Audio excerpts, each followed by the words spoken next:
December 2nd, 2010, Cuernavaca Airport looked regular until soldiers formed a circle around a skinny kid wearing baggy jeans, cameras flashing while rifles hovered near his shoulders like the room forgot how childhood was supposed to look.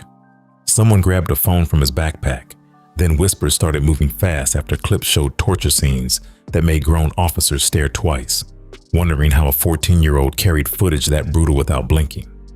Reporters leaned closer once officials hinted the boy admitted slicing throats for cartel bosses, yet nobody explained how somebody born in San Diego ended up standing quiet inside a war he never voted for. News crews kept shouting questions while he barely spoke, but that moment didn't start at the airport. Long before anyone called him El Ponchis, Edgar Jimenez Lugo entered the world in 1996 inside San Diego, California, holding American citizenship while his family roots stayed planted deep in Morelos, Mexico. That split identity mattered early since both parents, Yolanda Navarez and Jose Luis Jimenez, carried heavy baggage tied to drugs, arrests, unstable living situations, shaping a childhood that never found steady ground. Trouble started fast once Yolanda got picked up on cocaine charges during Edgar's infancy, leading to deportation proceedings that cracked the household apart before he even formed clear memories.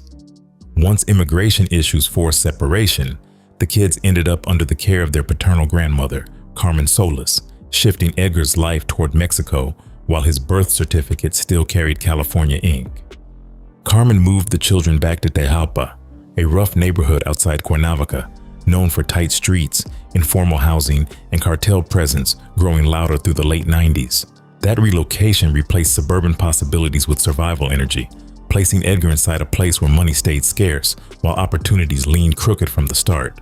Carmen tried holding things together despite limited income, raising 6 grandchildren inside a crowded home where meals stretched thin across days nobody really counted. Stability existed only through her discipline, since she pushed school attendance while trying to shield them from local chaos creeping closer each year. Even with that effort, resources stayed thin, which meant Edgar walked into classrooms already behind other students who enjoyed quieter homes or regular meals. Teachers later described a quiet boy struggling with reading delays, often sitting withdrawn while classmates moved ahead without noticing how far back he stood. By 3rd grade, records show he stopped attending regularly, partly from frustration, partly from instability, pulling him away before education could plant roots. That early dropout removed the last structured environment shaping normal childhood rhythms, leaving him wandering the streets more often than playgrounds ever could. Life in Tejalpa kept tightening once Carmen's health declined, with diabetes complications weakening the only adult holding their fragile system upright. When she passed around 2004, Edgar stood barely 8 years old, watching the one steady presence disappear without warning or backup plans. That loss didn't just remove a caregiver, it erased the thin wall separating him from complete instability waiting outside the door. Relatives tried rotating the children across households, yet none carried the resources or patience to rebuild the stability Carmen once managed alone. Those moves turned Edgar into a drifter early, sliding between cousins' couches, small rented rooms, occasional stays where overcrowding meant nobody noticed another hungry kid entering quietly. Family fragmentation deepened isolation since his mother remained entangled in legal issues across the border, while his father drifted through addiction struggles that kept him unreliable. Without consistent guardianship, nobody tracked attendance, discipline, or emotional growth, meaning his childhood slowly slipped through cracks that adults barely saw forming.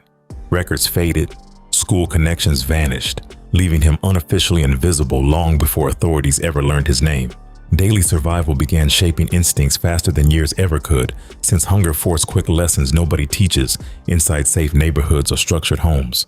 Neighbors later remembered seeing him hanging near markets, waiting around bakeries, hoping scraps might come free when vendors closed stands. Street circles started replacing classmates, introducing him to kids already hustling small errands, watching corners, learning which adults ignored petty survival crimes. Those environments normalized rough behavior early, blending playtime with survival tasks that blurred lines separating childhood innocence from street reality. Around that time, his sisters, including Isabel Jimenez, reportedly drifted closer toward local criminal networks, forming connections with groups later linked to the Cartel del Pacifico Sur. Rumors spread about girls nicknamed Las Chabelas, working small roles around cartel activity, whether moving items or cleaning scenes. Others avoided discussing openly. Edgar watched those shifts closely since family ties often doubled as street education, showing him how survival sometimes leaned toward dangerous alliances. That proximity didn't push him into violence yet, but it placed him within arm's reach of networks waiting for vulnerable kids. Without school anchors, without parental guidance, his world kept shrinking toward immediate needs like food, shelter, and avoiding trouble from older teens roaming those same blocks. Arrest records later hinted at minor run-ins during preteen years, including petty theft incidents where age shielded him from lasting consequences. That cycle reinforced invisibility. Since authorities released him quickly, neighbors moved on, and nobody stepped forward offering sustained intervention. Each close call hardened instincts, teaching him systems rarely protected kids without guardians speaking loudly on their behalf.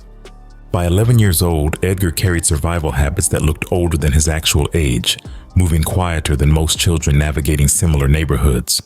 He learned reading faces before reading books, judging tension across streets, knowing when silence kept him safer than questions ever could. Those street instincts kept him alive through unstable years, yet they also marked him as easy prey for organizations scanning neighborhoods for kids nobody tracked. That slow erosion of identity didn't happen overnight. It unfolded through small absences, stacking quietly until childhood slipped away almost unnoticed.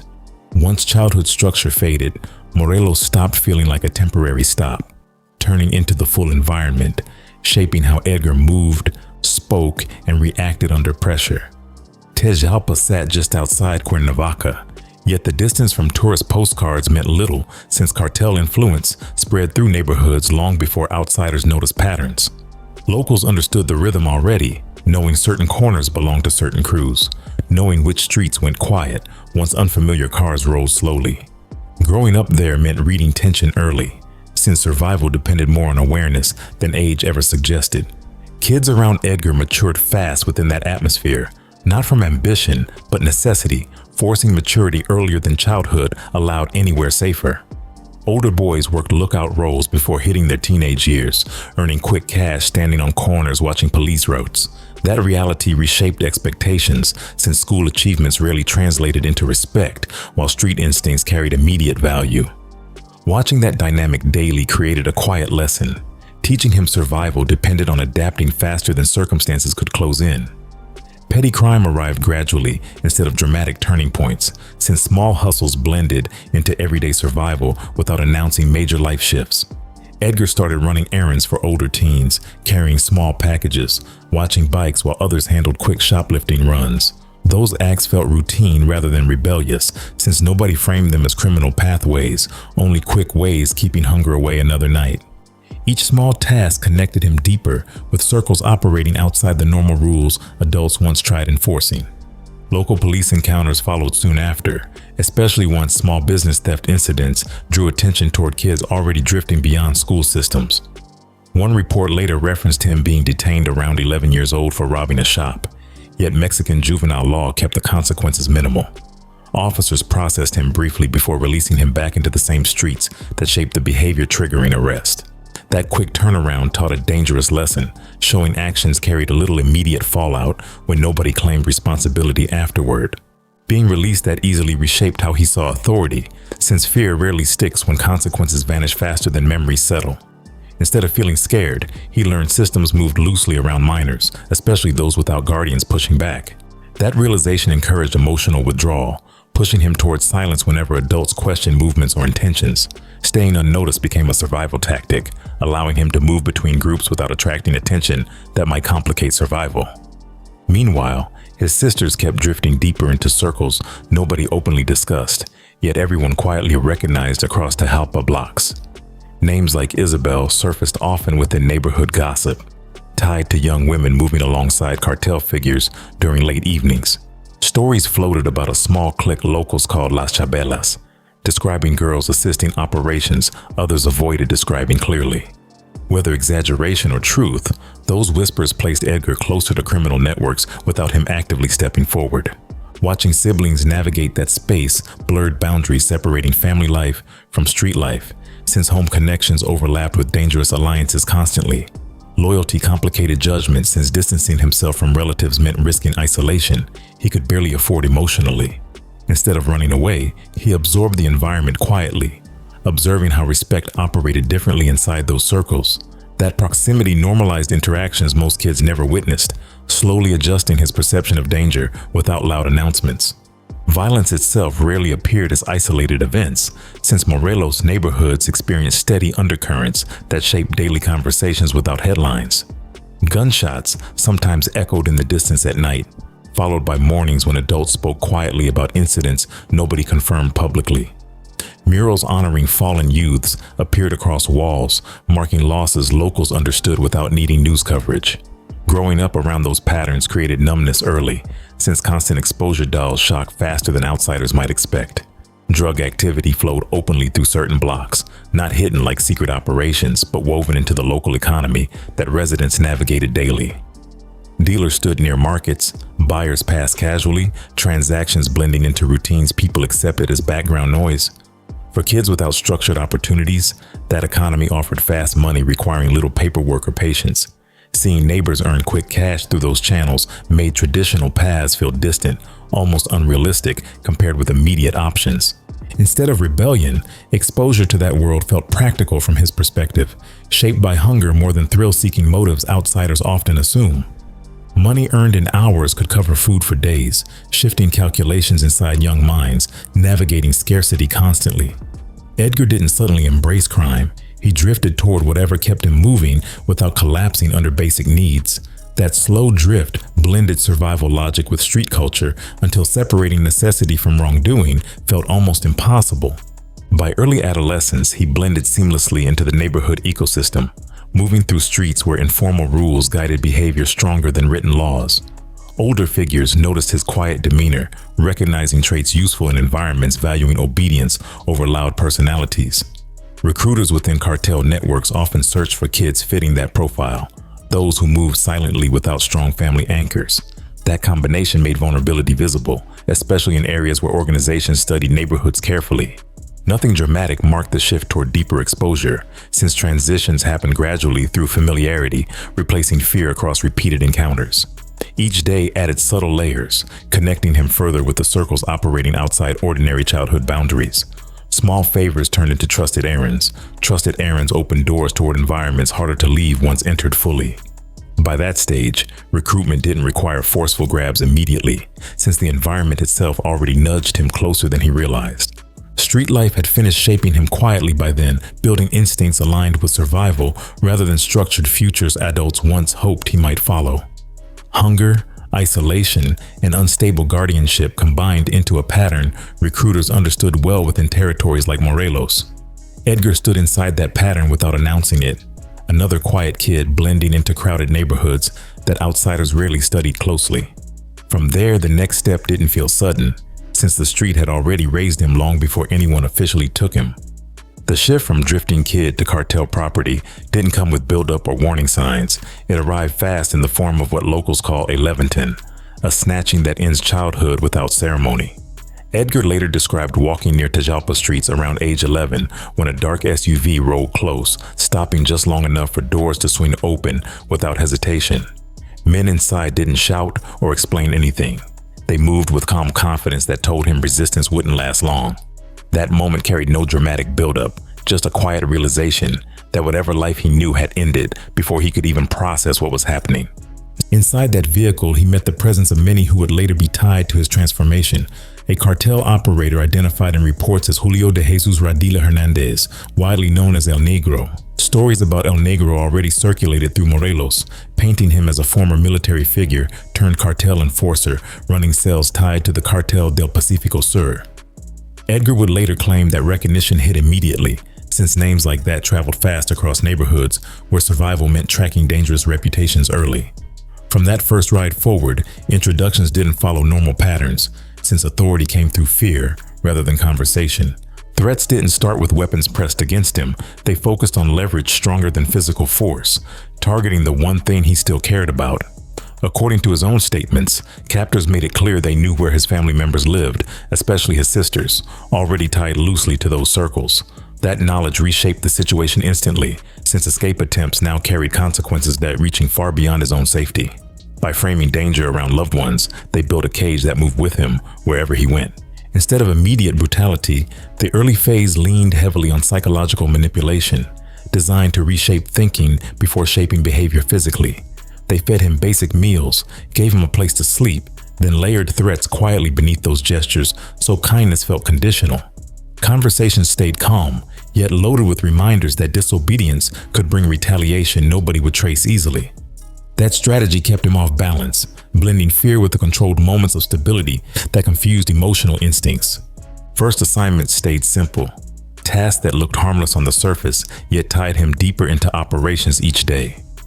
He swept floors inside safe houses, ran errands between locations, and carried small items he wasn't allowed to question. Those chores created routine. Routine created familiarity. Familiarity lowered resistance without loud coercion. Every completed task earned small approval, reinforcing obedience through subtle reward cycles. Throughout that period, his sisters remained central leverage, appearing occasionally in spaces where he could see them, yet never fully reach them. He later suggested that seeing Isabel nearby reminded him constantly that compliance protected more than himself. Cartel handlers understood emotional pressure well, using family proximity as both reassurance and threat depending on behavior. That dynamic turned loyalty into survival currency, since rebellion risked harming people he still cared about deeply. Fear cycles started shaping daily life gradually, alternating between calm stretches and sudden reminders that defiance stayed off limits. Sometimes conversations shifted without warning into cold warnings about consequences faced by those who refused orders.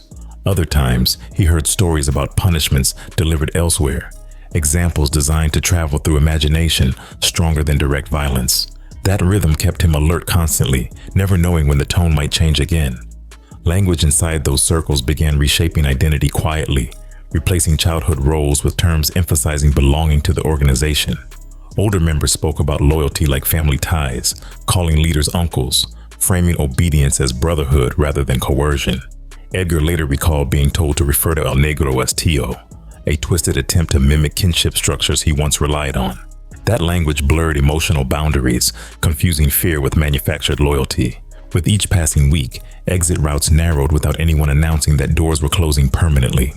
Contacts outside cartel spaces faded since movement stayed monitored closely, limiting chances to reconnect with old neighborhoods freely. Even when he stepped outside, supervision remained tight enough that running away felt unrealistic quickly. That gradual confinement removed choices quietly, turning captivity into routine without chains. At some point, the realization settled in fully, not through dramatic revelation, but through the accumulation of small truths stacking together. He understood survival required cooperation, since resistance offered outcomes he had already been warned about repeatedly. Choices didn't feel heroic or tragic in that moment. They felt practical inside a system already surrounding him. From there, compliance stopped feeling optional. It became the only path that kept him breathing another day. After the abduction phase settled into routine, Edgar's world narrowed into safe houses scattered across Morelos, spaces designed to control movement while shaping behavior without outside interference. These locations stayed quiet from the street, yet strict inside. Windows covered, doors locked, conversations monitored so nothing escaped unnoticed. Days followed patterns that repeated without variation. Waking early, eating simple meals, waiting for instructions that arrived without explanation. That structure replaced chaotic childhood rhythms with controlled environments where every hour carried a purpose defined by handlers rather than personal choice. Weapons didn't appear immediately in his hands, since early exposure started through observation instead of direct participation. Older recruits handled pistols and rifles nearby, demonstrating how to hold, clean, and load magazines, while younger ones watched closely. Edgar later recalled standing beside tables where firearms rested casually, treated like tools rather than symbols of violence. That constant proximity normalized objects that once might have frightened him, lowering emotional barriers through repetition alone. Gradual involvement followed once observation became familiar, starting with small steps that made escalation feel natural rather than sudden. He learned how to pass ammunition between members, then how to steady his grip during supervised handling sessions. Instructions stayed calm yet firm, focusing on control, precision, and silence rather than aggressive language. Each small lesson built comfort steadily, replacing fear with mechanical familiarity that reshaped his reactions. Training routines often resembled military drills, reflecting influence from figures like El Negro, whose background reportedly included armed service. Recruits lined up early mornings, practicing marching, standing still, responding quickly to commands delivered without patience for hesitation.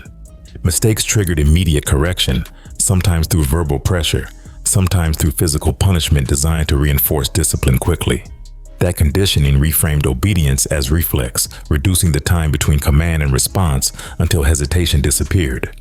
Substances entered the process quietly, introduced as tools meant to steady nerves rather than obvious manipulation at first.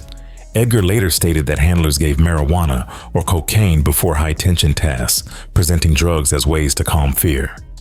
Under influence, emotional reactions dulled, making frightening environments easier to navigate without visible panic. Over time, that chemical assistance blurred emotional clarity, creating dependency between obedience and altered mental states. Alongside substances, reward and punishment systems shape behavior constantly, reinforcing loyalty through simple cause and consequence patterns. Completing assignments earned small privileges like better meals, new clothes, and short moments of praise that felt rare inside strict environments. Failures carried swift responses, ranging from isolation to physical discipline, meant to discourage hesitation instantly. That balance trained decision-making quickly, steering him toward obedience through predictable outcomes. Money entered the equation once basic conditioning settled, appearing suddenly as both reward and psychological anchor, tying him deeper. Initial payouts arrived in cash, counted openly, amounts far exceeding anything he had held growing up around scarcity. Those moments shifted perception dramatically, since survival once depended on scraps, while now envelopes carried real currency. The message stayed clear without speech. Loyalty brought financial relief unavailable through normal paths. First payments changed how he viewed reality, reshaping values around survival and identity simultaneously. Cash offered independence from hunger memories, creating emotional ties stronger than simple obedience ever could. Buying food or small personal items using that money reinforced the connection between cartel life and stability missing before. That transformation didn't erase fear entirely, yet it layered financial comfort over existing control mechanisms. Exposure to violence deepened during that period, often through forced witnessing designed to desensitize younger recruits quickly. Older members carried out brutal acts nearby, ensuring newcomers watched without looking away or showing a reaction. Edgar later mentioned being present during torture sessions, moments meant to teach consequences attached to disobedience. Observing those scenes repeatedly eroded natural shock, replacing it with numb familiarity that handlers expected. Desensitization methods extended beyond witnessing, sometimes involving proximity to the aftermath that most people avoid instinctively. Recruits cleaned rooms where violence occurred, handled objects tied to those acts, and stayed close enough to absorb details gradually. Being near corpses or blood-stained spaces forced emotional recalibration, dulling instinctive recoil responses over time. That exposure wasn't random. It followed patterns designed to remove sensitivity layer by layer. As weeks passed, emotional shutdown developed quietly, forming internal defense mechanisms against overwhelming surroundings. Instead of reacting outwardly, he learned to suppress visible feelings, maintaining neutral expressions regardless of circumstances. That detachment served practical survival purposes, since visible fear might invite punishment or unwanted attention. Over time, numbness replaced earlier vulnerability, becoming protective armor inside unpredictable environments. The transformation from frightened kid to conditioned tool didn't happen overnight. It emerged through the accumulation of routines, shaping instincts slowly. Repetition replaced hesitation, obedience replaced questioning, and detachment replaced emotional responses once tied to childhood. By the time direct violence approached, groundwork already existed within habits formed during months of conditioning. What remained wasn't the boy wandering Tajalpa streets anymore, but someone molded through systems built to reshape identity completely. By the time Edgar reached that stage, handlers no longer treated him like a recruit learning routines. They began presenting assignments framed as loyalty tests nobody explained twice. One evening, he was reportedly told to accompany older members on a job described simply as proving he could be trusted fully. The language stayed calm, almost routine, yet the meaning carried weight he understood without detailed explanation. That moment marked the shift where obedience stopped being theoretical, turning into action that would define everything afterward. Details about the first victim remain limited in official records, yet Edgar later admitted involvement in a killing tied to suspected informants targeted by the Cartel del Pacifico Sur. According to his statements, the man had been captured earlier, restrained inside a secluded location away from public view. Edgar described entering a room where others already controlled the situation, placing him inside an environment shaped entirely by older sicarios. Nothing dramatic surrounded the setting, just controlled silence, designed to make the moment feel ordinary. Inside that space, internal conflict reportedly surfaced briefly, not through visible panic, but through hesitation shaped by lingering fragments of childhood instincts. He later claimed that fear existed during those first moments, yet substances already circulating through his system dulled reactions significantly. Drugs administered beforehand reduced adrenaline spikes, creating a haze that blurred emotional clarity during crucial seconds. That chemical fog complicated decision-making, mixing anxiety with numbness difficult to separate afterward. Older sicarios stayed close throughout the act, reinforcing expectations through quiet instructions rather than loud threats. They guided movement step by step, correcting hesitation quickly so the process continued without pause. Edgar later suggested their presence removed options, since stepping away meant immediate consequences he already understood clearly. That supervision ensured the moment unfolded according to their design, leaving little room for independent thought. Once the act finished, approval followed almost immediately, delivered through praise that reframed the experience inside cartel culture. Older members reportedly acknowledged him with brief recognition, treating completion as a milestone rather than a tragedy. That validation carried psychological weight, reshaping interpretation of what had just occurred. Instead of isolation, he experienced acceptance inside the only group surrounding him then. Immediate aftermath played a significant role shaping identity, since reactions around him influenced how he processed the event internally. Nobody spoke about morality or regret. Discussions centered on efficiency, silence, loyalty moving forward. Edgar later explained that the environment discouraged reflection, pushing him toward compartmentalization instead of emotional processing. That response pattern became essential for survival within organizations, prioritizing function over feeling. Within days, realization settled quietly, not through sudden clarity, but through accumulation of small acknowledgments inside his own thinking. He understood that crossing that line removed pathways leading back toward normal childhood experiences. Even without dramatic declarations, the weight of irreversible action lingered beneath routine activities that followed. That awareness didn't bring immediate breakdown. It produced a steady internal shift toward acceptance. Normalization followed gradually, supported by repeated exposure that transformed rare events into operational patterns across subsequent weeks. Tasks involving violence no longer appeared as singular moments. They blended into schedules defined by assignments. Each repetition reduced shock further, replacing hesitation with mechanical responses shaped through the prior conditioning. Over time, reactions aligned more with expectations surrounding him rather than instincts formed earlier. Repetition played the largest role removing hesitation, since familiarity erodes fear faster than single experiences ever could.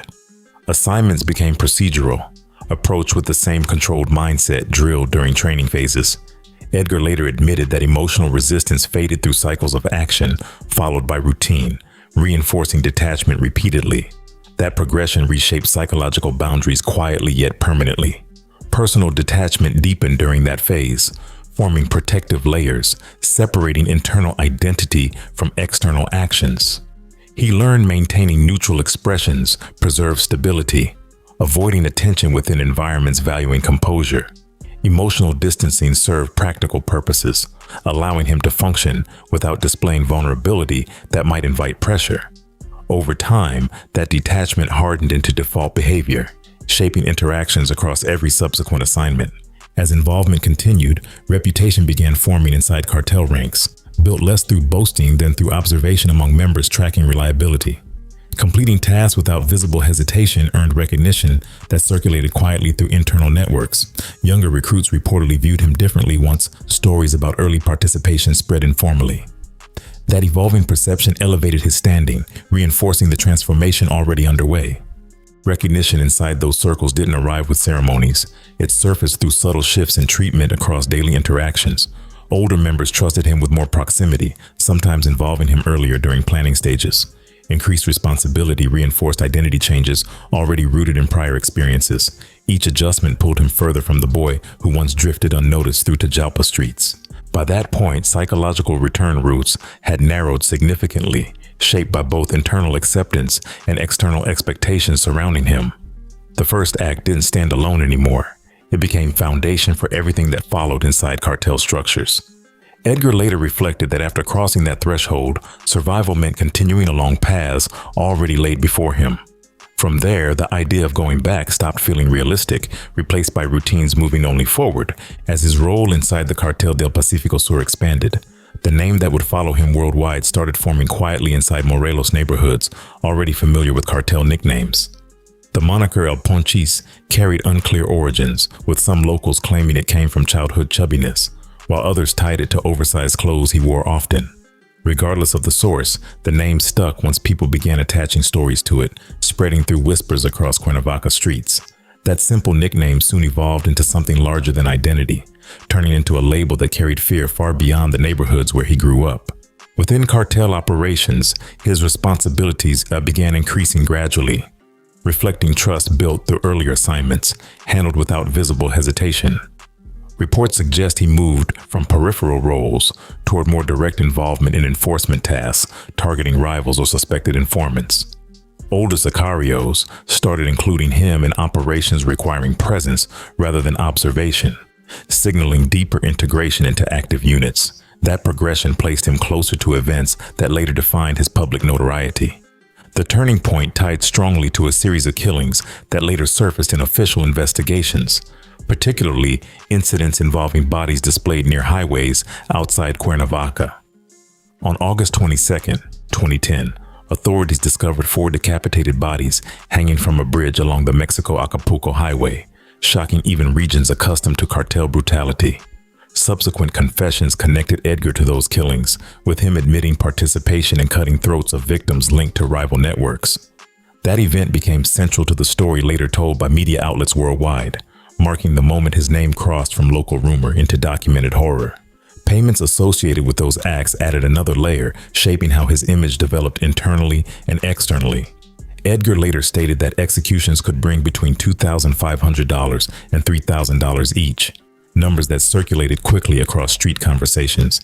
Those figures transformed into legend fuel, reinforcing narratives portraying cartel violence as lucrative despite brutal costs. Stories about payouts spread faster than verified details, amplifying perception of both money and violence surrounding his name. Public display of victims played a strategic role within cartel messaging, especially in cases where bodies were left hanging or placed visibly along busy routes. Such staging followed established cartel tactics designed to intimidate rivals, while sending warnings to communities witnessing aftermath directly. When Edgar's involvement surfaced later, those displays amplified shock due to the age tied to the alleged participant. The idea that a child stood behind such brutality intensified psychological impact beyond typical cartel fear.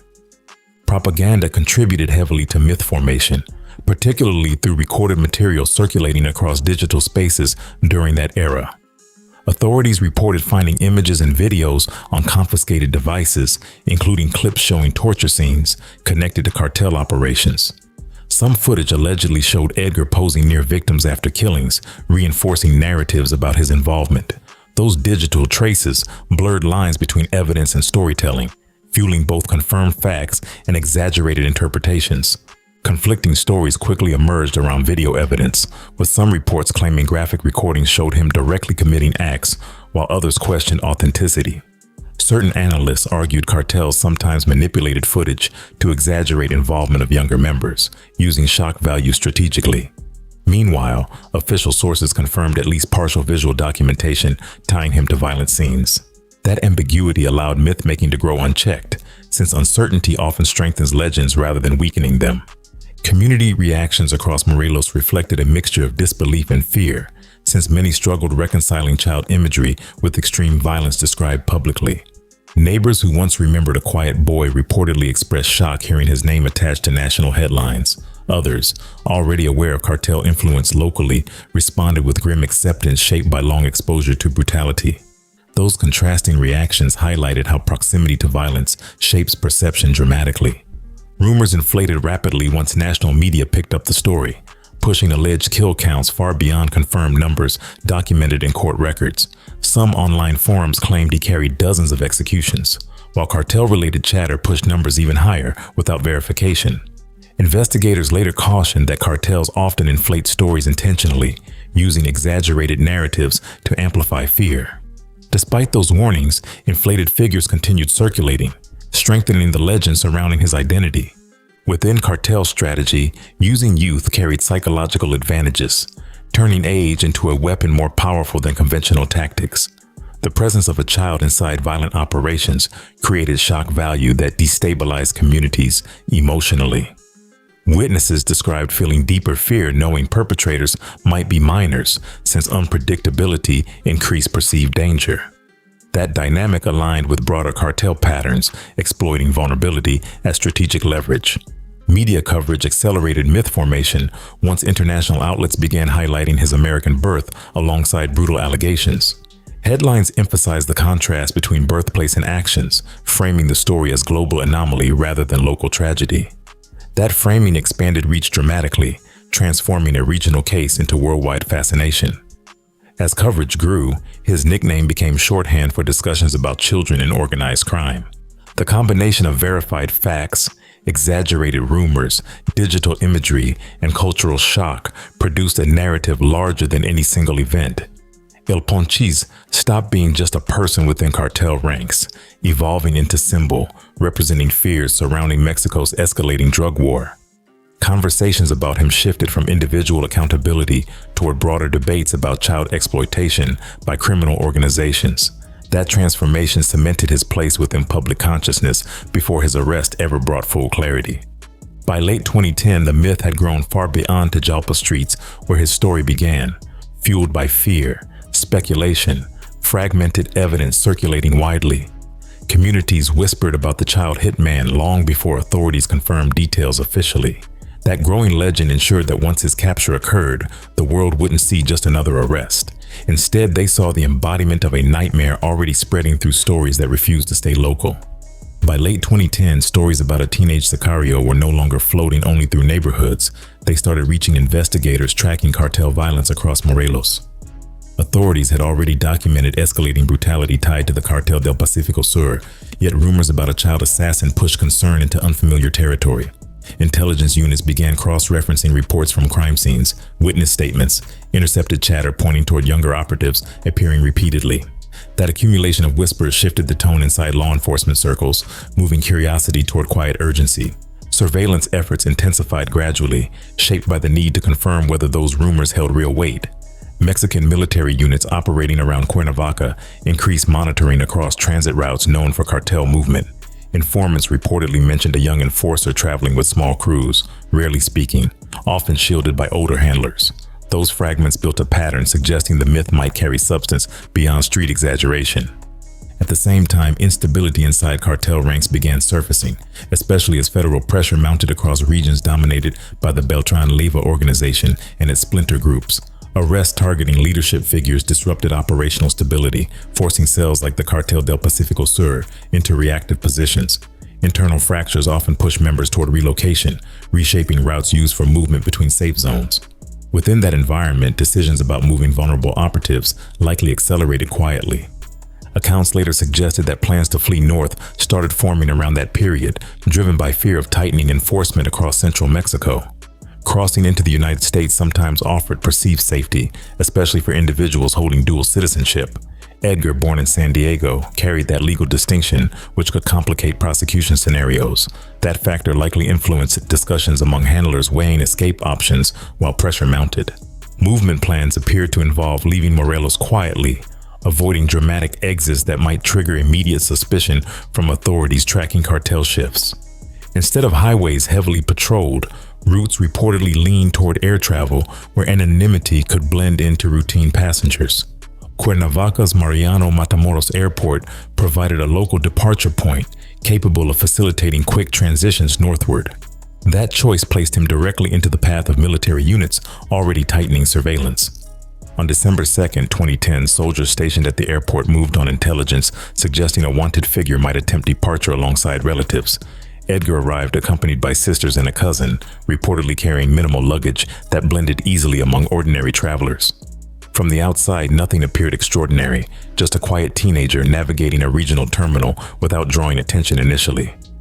That calm lasted only until soldiers approached, shifting the moment into a turning point later replayed worldwide. The arrest itself unfolded quickly, lacking dramatic struggle yet carrying heavy implications once identity surfaced. Soldiers detained him without visible resistance, escorting him away from public view before confirming details.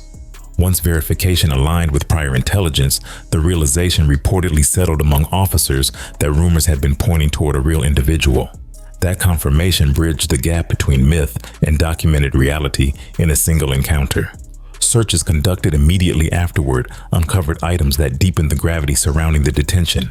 Authorities recovered a cell phone from his belongings, alongside digital storage devices later examined by investigators. Initial reviews reportedly revealed violent imagery connected to cartel operations, transforming suspicion into evidence within hours. That discovery reframed the arrest from routine detention into a case carrying national significance. Investigators who later described the phone contents spoke about graphic material rarely associated with suspects that young. Videos allegedly depicted torture scenes, bodies displayed after executions, moments aligning with incidents already under investigation. Some clips reportedly showed Edgar present within frames, intensifying shock among officials reviewing footage. Those digital files provided visual links, tying rumors to documented acts in ways testimony alone rarely achieves. As confirmation spread internally, news reached media channels rapidly, triggering coverage that escalated far beyond regional reporting. Mexican outlets began broadcasting the arrest details, emphasizing the suspect's age alongside allegations tied to cartel violence. International media followed quickly once details about American birth surfaced, transforming the story into global fascination overnight. Headlines leaned heavily on the contrast between youth and brutality, amplifying attention further. Images from the arrest circulated widely, especially footage showing a slender teenager escorted by armed soldiers through controlled spaces. That visual carried symbolic weight, compressing complex narratives into a single frame, easily shared across networks. Viewers worldwide reacted strongly to the contrast between boyish appearance and crimes described in reports. The image became shorthand for broader fears surrounding escalating cartel violence. Within days, the story moved beyond Mexico, entering conversations across the United States, Europe, and beyond as journalists examined implications closely. Analysts debated child recruitment patterns, legal complications, societal breakdowns feeding such outcomes. The nickname El Ponchis resurfaced repeatedly, now anchored to a confirmed face rather than whispered legend. That shift solidified the transition from rumor to documented reality. What had once lived as scattered stories inside Morelos suddenly became a global headline, anchored by one arrest that forced the world to confront uncomfortable truths. The myth no longer floated through anonymous accounts. It stood embodied in a 14-year-old now facing cameras. That collision between legend and reality reshaped how people understood cartel violence involving minors. From that point forward, the story stopped belonging only to the streets that created it. After the arrest, attention shifted quickly from the airport scene into interrogation rooms where investigators needed clarity beyond rumors already circulating globally. What followed shocked audiences even more than the detention itself, since Edgar reportedly spoke with unusual calm during early questioning. Video clips later aired by Mexican media showed him describing acts in a flat tone that contrasted sharply with expectations surrounding someone his age. That composure unsettled viewers, reinforcing the eerie gap between youthful appearance and violent admissions. During those statements, he acknowledged participation in multiple killings, including involvement in decapitations tied to cartel rivalries. Officials reported that he admitted personally killing at least 4 individuals, descriptions aligning with earlier crime scene evidence. His delivery remained steady across interviews, rarely showing visible emotional collapse that audiences anticipated. That emotional restraint fueled fascination, amplifying the shock embedded within already disturbing revelations. At the same time, his account introduced claims that complicated the narrative immediately, shifting discussion toward coercion rather than simple culpability. Edgar stated repeatedly that cartel members forced him into violence through threats targeting family members. He also described being given drugs before carrying out killings, suggesting substances dulled fear while increasing compliance. Those details reframed the story for many observers, introducing layers of victimization alongside brutality. Public reaction fractured almost instantly once those claims reached broader audiences through televised interviews and translated transcripts. Some viewers responded with outrage, focusing primarily on the severity of crimes described during confessions. Others expressed sympathy, emphasizing the role coercion and childhood neglect likely played in shaping his trajectory. That division created a moral gray area rarely seen so clearly within cartel-related cases. Legal discussions intensified once prosecutors confirmed that Edgar would face charges under Mexico's juvenile justice framework rather than adult criminal statutes. Mexican law at the time capped sentences for minors at 3 years, regardless of crime severity. Explaining that limitation to a shocked public proved difficult, especially as details about killings continued surfacing. The idea that such brutality carried limited sentencing boundaries unsettled communities already grappling with cartel violence daily.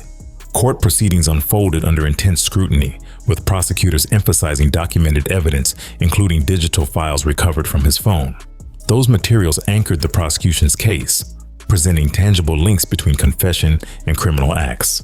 Meanwhile, defense arguments leaned heavily on trauma narratives, highlighting his age, coercion, unstable upbringing.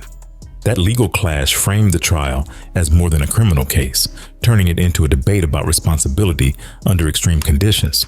Psychological evaluations conducted during proceedings added further complexity, shaping how both sides presented their arguments publicly. Experts assessed cognitive development, emotional maturity, influence of prolonged exposure to violence. Some reports suggested he displayed signs of trauma consistent with prolonged coercion environments. Those findings influenced public perception, encouraging many observers to view the case through a developmental lens rather than purely punitive expectations. Media coverage expanded dramatically during the trial phase, often framing the case as symbolic rather than strictly individual.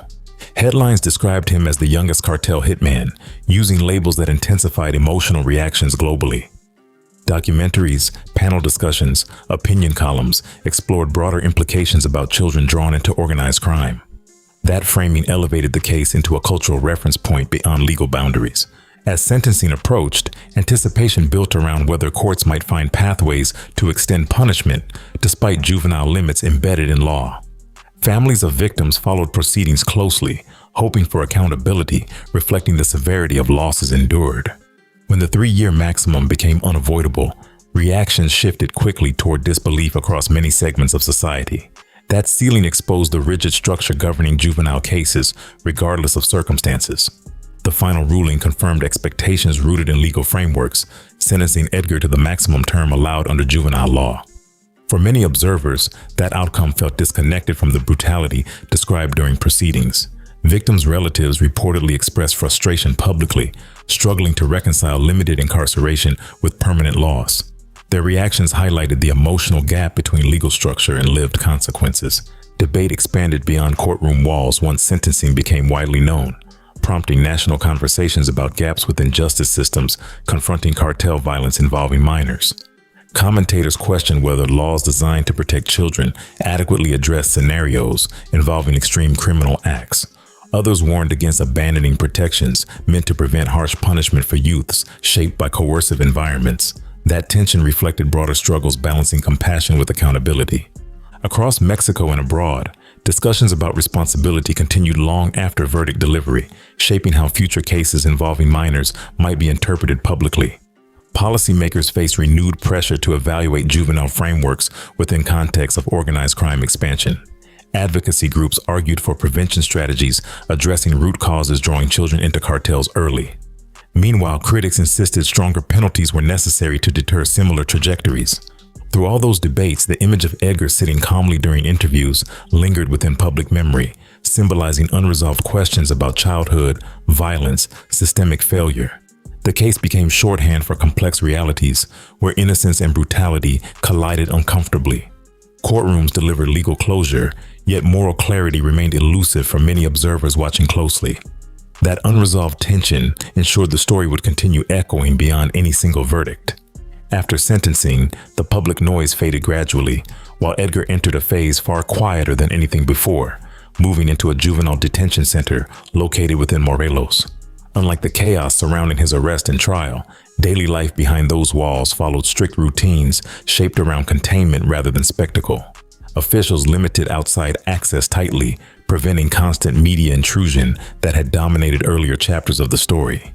That shift created a silence that contrasted sharply with the global attention his case had attracted months earlier. Inside the facility, reports describe structured schedules built around education, counseling, controlled physical activity designed to stabilize young offenders. Authorities confirmed he participated in literacy programs aimed at addressing educational gaps formed during childhood instability. Therapy sessions reportedly focused on trauma processing, behavioral correction, reintegration planning rather than punishment alone. Those programs reflected Mexico's juvenile justice philosophy, emphasizing rehabilitation over extended incarceration.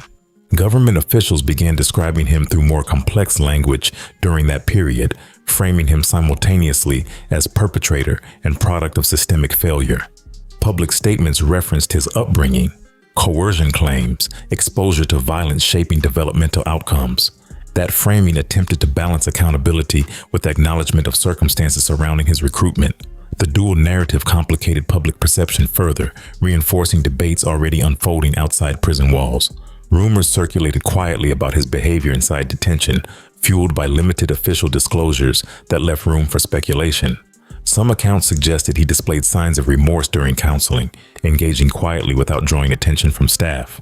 Other whispers claimed emotional detachment remained consistent, mirroring composure seen during earlier interrogations. Without verified details, those conflicting impressions fed ongoing curiosity about internal transformation. Media attention dwindled gradually during incarceration years, partly due to restricted access and partly because new cartel stories dominated headlines. Journalists found fewer updates available, creating an information vacuum around daily developments inside detention. That absence of coverage allowed the case to slip temporarily from global focus, despite lingering fascination. Silence replaced spectacle, leaving the public with fragments rather than continuous narrative. Isolation during that period extended beyond media absence, since authorities reportedly limited outside interaction to essential legal and psychological contacts. Family visits remained controlled, monitored closely under institutional policies governing juvenile offenders. Those restrictions reinforced separation from the outside world, creating an environment where transformation occurred largely unseen. For observers, that hidden phase added uncertainty about who he might become after release. As the 3-year maximum approached its end, planning around his release unfolded quietly behind administrative layers rarely shared publicly. Officials avoided disclosing exact dates or locations, citing security concerns surrounding a high-profile case. That secrecy aimed to prevent retaliation risks while limiting media frenzy expected during release. The strategy ensured that final steps would unfold with minimal visibility. In early 2013, authorities confirmed he had completed the full term permitted under juvenile sentencing guidelines. Shortly afterward, Mexican officials transferred him into custody arrangements connected to his American citizenship status. Deportation procedures moved him north across the border, marking a geographic shift echoing his birthplace years earlier. That transition placed him under a different legal and social framework almost immediately. Once inside the United States, reports indicated entry into rehabilitation pathways overseen by child protection and social service agencies rather than criminal courts. Officials referenced reintegration programs focused on counseling, monitoring, education continuation without releasing detailed placement information. Privacy laws surrounding minors limited disclosure significantly, shielding most aspects of his post-release environment. That legal shield created a sharp boundary separating public curiosity from accessible facts. From that point forward, visibility dropped dramatically, with no verified interviews, appearances, or official updates reaching the public domain consistently. His name faded from headlines that once dominated global coverage, replaced by occasional references in retrospective documentaries. The sudden absence deepened intrigue, turning his adult trajectory into an unanswered question lingering beyond courtroom conclusions. Silence became the defining feature of that phase. Occasional sightings surfaced online through forums and social media claims, yet none carried confirmation from reliable authorities.